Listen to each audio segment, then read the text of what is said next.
Assalamualaikum warahmatullahi wabarakatuh.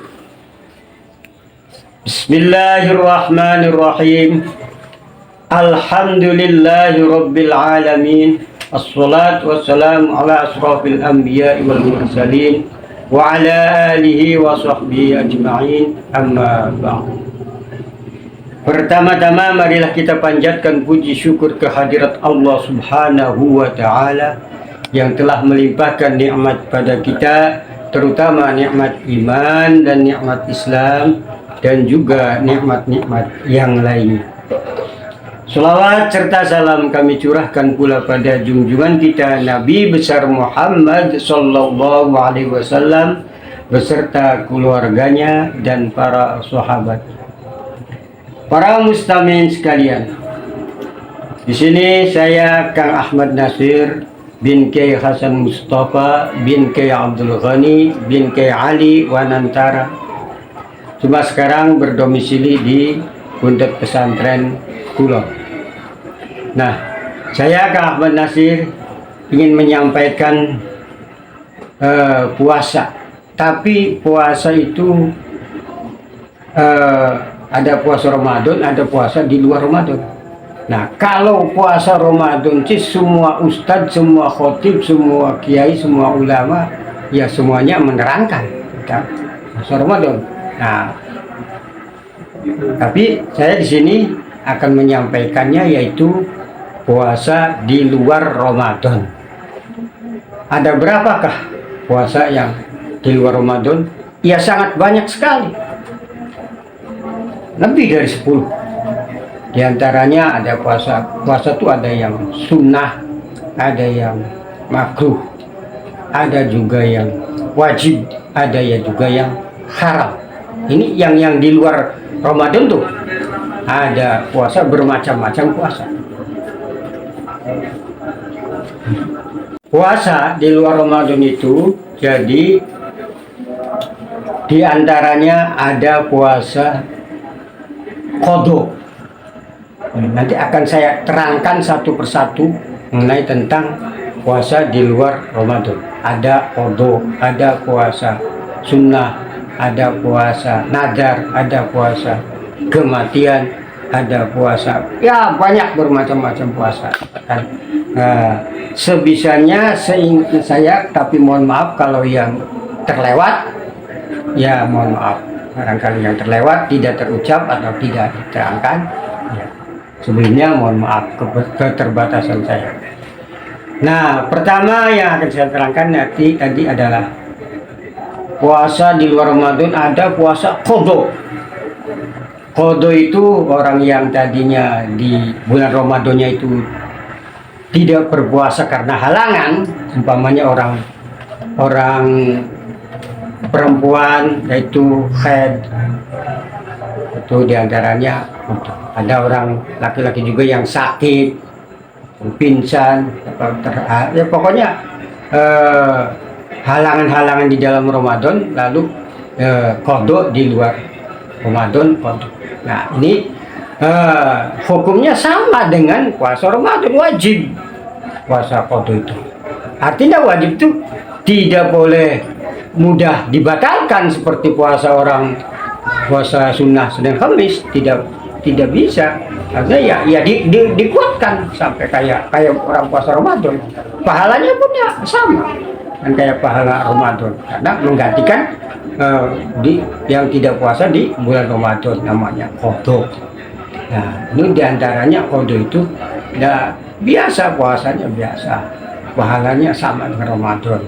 Nah, ini diutamakan dulu bagi perempuan, bagi yang punya qadha, yaitu mau puasa sunnah apa silahkan, mau puasa yang lain-lainnya silahkan, tapi diutamakan dulu itu puasa qadha. Nah, sudah diantaranya sekian, diantaranya puasa qadha. Nah, ada lagi puasa di bulan Syawal, itu ada puasa sunnah yang namanya puasa Syawal, itu 6 hari. 6 hari sesudah Idul Fitri, 6 hari. Nah, itu pahalanya sangat besar, ada di hadisnya, pahalanya sangat besar, sama dengan 1 tahun. Nah, namun perlu diketahui bahwa yang namanya puasa Syawal itu 6 hari, tapi itu ada 3 tahap loh, bukan cuma sekedar 6 hari lalu terlewat lalu sudah, ada 3 tahap, artinya dari tanggal 2 Syawal sampai tanggal 10 bisa, dan dari tanggal 11 sampai tanggal 20 bisa, dari tanggal 21 sampai tanggal 30 Syawal itu bisa. Nah, tapi perlu diketahui bahwa bedanya ya peningkatan pahalanya ya berbeda dengan yang tadi awal, kedua, yang ketiga itu berbeda pahalanya. Itu puasa sunnah Syawal. Terus ada lagi puasa sunnah, ini yang terangkan sunnah-sunnah dulu ya. Sunnah di Idul Adha. Idul Adha itu ada puasa sunnah, ya bisa 9 hari, boleh, bagus. Dan ada yang lebih utama lagi, yaitu 2 hari Tarwiyah Arafah atau 1 hari Arafah. Nah, namun perlu diketahui juga, kalau puasa Tarwiyah Arafah lalu lagi puasa Arafah 9 bulan Dzulhijjah, lalu terdengar lewat TV atau lewat apa di sana di Arab sudah melaksanakan sholat Idul Adha. Ya di sini, yang di Indonesia itu ya seharusnya ya dibatalkan, karena tujuannya mendoakan dia lagi wukuf, lalu dia ternyata sudah mengadakan sholat Idul Adha, ya dibatalkan itu. Nah, itu ada puasa sunnah. Nah, diantaranya puasa sunnah lagi bisa 1 Muharram sunahkan, Maulud ada sunnahnya, terus Rajab ada puasa sunnahnya, puasa Sya'ban ada puasa sunnahnya. Nah, Rajab itu minimal 1 hari bulan Rajab itu termasuk sunnah muakkad. Ya kalau tidak bulan Rajab sehari saja tidak, yaitu berarti imannya menurun. Bulan Sya'ban ya ada tanggal 15 bulan Sya'ban. Itu diantaranya sunnah-sunnah itu. Alhamdulillah. Nah, sunnah yang lainnya yaitu ada sunnah tanggal 13, 14, 15 Hijriah. Itu disunahkan puasa sunnah. Nah, ada puasa sunnah yang namanya Senin Kemis. Ada juga puasa sunnah yang namanya Qasaum Daud, kayak puasa Nabi Daud. Nah, karena apa bisa disebut Qasaum Daud? Waktu Nabi menjelaskan di Al-Hadisnya begini, sebaik-baik umatku adalah umat yang mau meniru kayak aku, yaitu puasa Senin dan Kamis, hari Senin dan hari Kamis. Nah, tapi ada yang lebih bagus, lebih utama, lebih hebat, yaitu Qasaum Daud. Jadi kayak puasanya Nabi Daud. Karena kalau tidak disebut Qasaum Daud, ada yang protes kalau puasa Nabi Daud itu puasanya dari pagi sampai pagi. Nah, kalau kita memakai syariat Nabi Muhammad, jadi dari pagi sampai maghrib, dari subuh sampai maghrib rasanya, bukan dari pagi sampai pagi, bukan. Itu puasa sunnah lagi. Ada juga puasa yang namanya puasa nadar. Ini puasa nadar, umpama saya kalau dapat rezeki atau saya kalau ujiannya lulus mau berpuasa namanya 2 hari atau 3 hari itu, nah itu harus dilaksanakan sama dengan wajib, dan pahalanya pun sama dengan wajib puasa nadar itu. Dan ada lagi puasa yang namanya puasa puasa untuk mendoakan orang lain, namanya puasa liqadul hajat. Umpamanya istrinya sedang hamil lalu suaminya berpuasa, itu boleh. Atau anaknya sedang jauh, lagi di perantauan atau apa, lalu dipuasai. Ada juga yang puasa yaitu hari lahirnya anaknya atau hari lahirnya sendiri, nah itu dipuasai, ya boleh, bagus. Nah ada juga puasa yang namanya puasa lidafil bala, ada. Nah, ada juga puasa yang namanya puasa kematian. Nah ini jarang yang ngerti, jarang yang tahu. Makanya akan perlu saya sampaikan, ada kok puasa kematian, iya ada.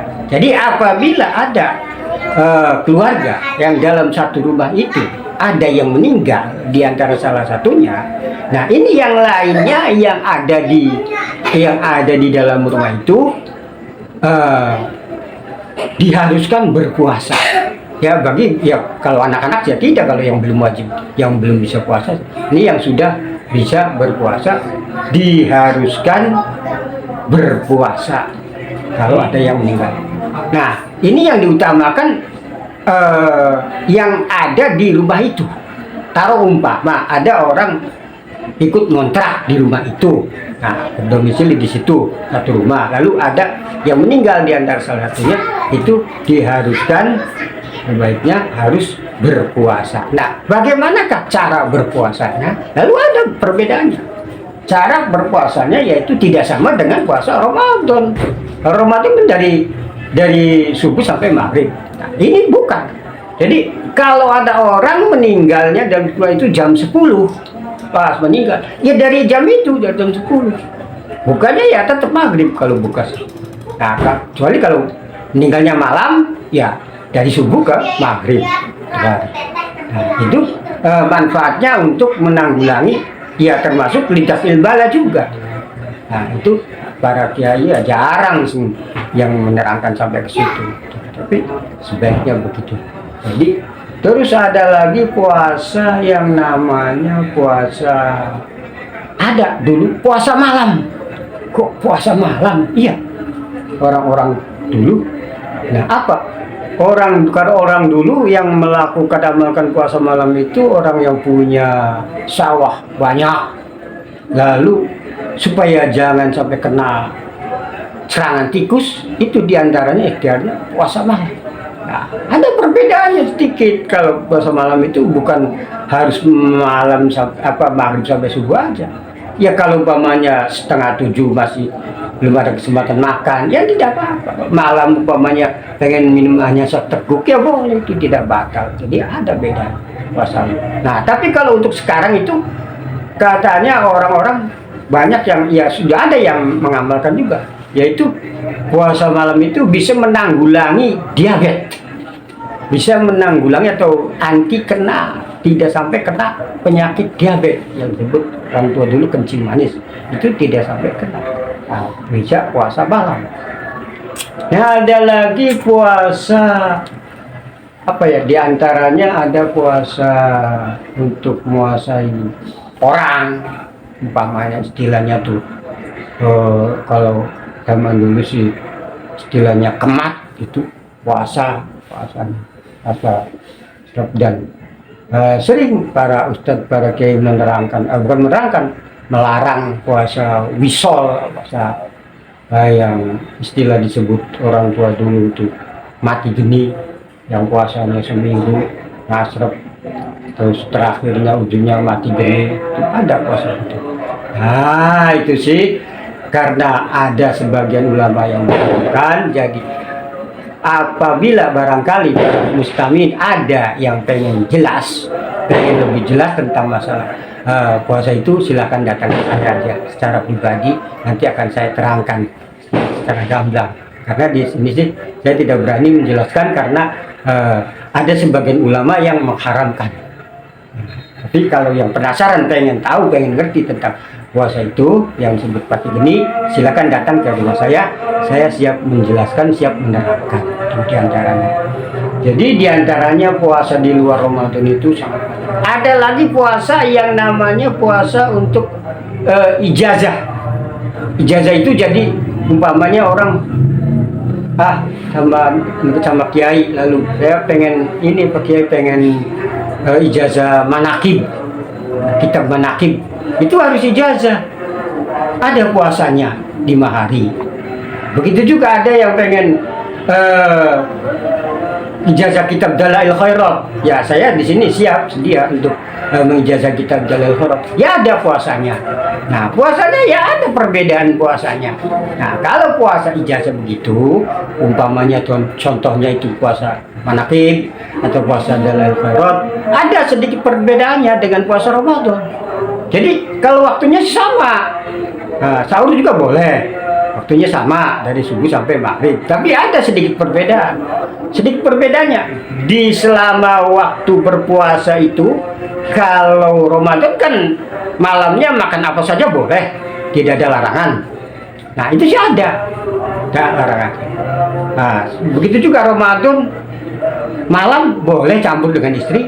Nah kalau ini selama puasa di bulan puasa ijazah itu tidak boleh nyampur dengan istri, dan juga tidak boleh meninggalkan makanan-makanan yang bernyawa. Contohnya ya ikan, kambing, ikan sapi, ikan apa saja ikan. Ya seluruh ikan-ikannya. Ayam, ikan, seluruh ikan-ikan termasuk telur, termasuk terasi itu hindari. Itu bedanya. Jadi ada perbedaan-perbedaan cara puasanya tuh. Makanya saya sini mau menjelaskan tentang puasa di luar Ramadan tuh, karena ada sedikit perbedaan-perbedaannya tuh ada. Semua ada puasa itu. Nah, begitu juga puasa sunnah ya ada. Nah, puasa sunnah memang khasiatnya pahalanya besar. Yang tadi sebutan sunnah-sunnah itu pahalanya besar. Nah, banyak sekali. Ada yang para kiai itu yang kalau istrinya hamil dia berpuasa, mempuasa itu supaya anaknya jadi anak soleh itu. Ya terbukti lah kalau di sini di Budet banyak anaknya kiai-kiai itu ya, karena dulunya ya lagi waktu istrinya mengandung ya suaminya sering berpuasa. Jadi yang namanya puasa sunnah itu beda dengan Ramadan.